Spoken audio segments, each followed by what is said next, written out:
Until thought is linked with purpose, there is no intelligent accomplishment. With the majority, the bark of thought is allowed to drift upon the ocean of life. Aimlessness is a vice, and such drifting must not continue for him who would steer clear of catastrophe and destruction. They who have no central purpose in their life fall an easy prey to petty worries, fears, troubles, and self-pityings, all of which are indications of weakness, which lead, just as surely as deliberately planned sins, though by a different route, to failure, unhappiness, and loss. For weakness cannot persist in a power-evolving universe.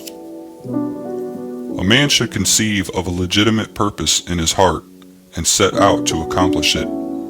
He should make this purpose the centralizing point of his thoughts.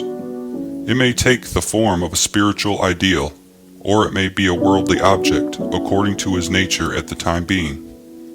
But whichever it is, he should steadily focus his thought forces upon the object which he has set before him. He should make his purpose his supreme duty, and should devote himself to its attainment, not allowing his thoughts to wander away into ephemeral fancies, longings, and imaginings. This is the royal road to self-control and true concentration of thought. Even if he fails again and again to accomplish his purpose, as he necessarily must until weakness is overcome, the strength of character gained will be the measure of his true success, and this will form a new starting point for future power and triumph.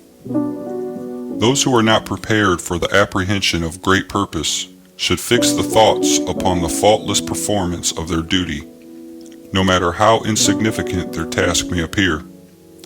Only in this way can the thoughts be gathered and focused, and resolution and energy be developed, which being done, there is nothing which may not be accomplished.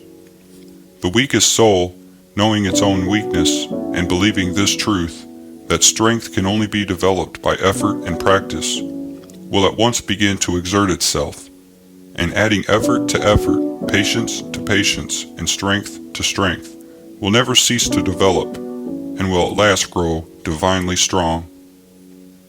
As the physically weak man can make himself strong by careful and patient training, so the man of weak thoughts can make them strong by exercising himself in right thinking.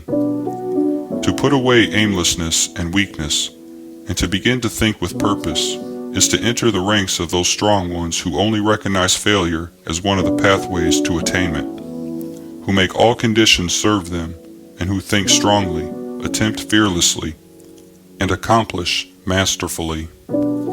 Having conceived of his purpose, a man should mentally mark out a straight pathway to his achievement, looking neither to the right nor the left. Doubts and fears should be rigorously excluded. They are disintegrating elements which break up the straight line of effort, rendering it crooked, ineffectual, useless. Thoughts of doubt and fear never accomplish anything, and never can.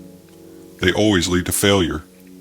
Purpose, energy, power to do, and all strong thoughts cease when doubt and fear creep in. The will to do springs from the knowledge that we can do. Doubt and fear are the great enemies of knowledge, and he who encourages them, who does not slay them, thwarts himself at every step. He who has conquered doubt and fear has conquered failure. His every thought is allied with power, and all difficulties are bravely met and wisely overcome. His purposes are seasonably planted, and they bloom and bring forth fruit which does not fall prematurely to the ground. Thought allied fearlessly to purpose becomes creative force. He who knows this is ready to become something higher and stronger than a mere bundle of wavering thoughts and fluctuating sensations. He who does this has become the conscious and intelligent wielder of his mental powers.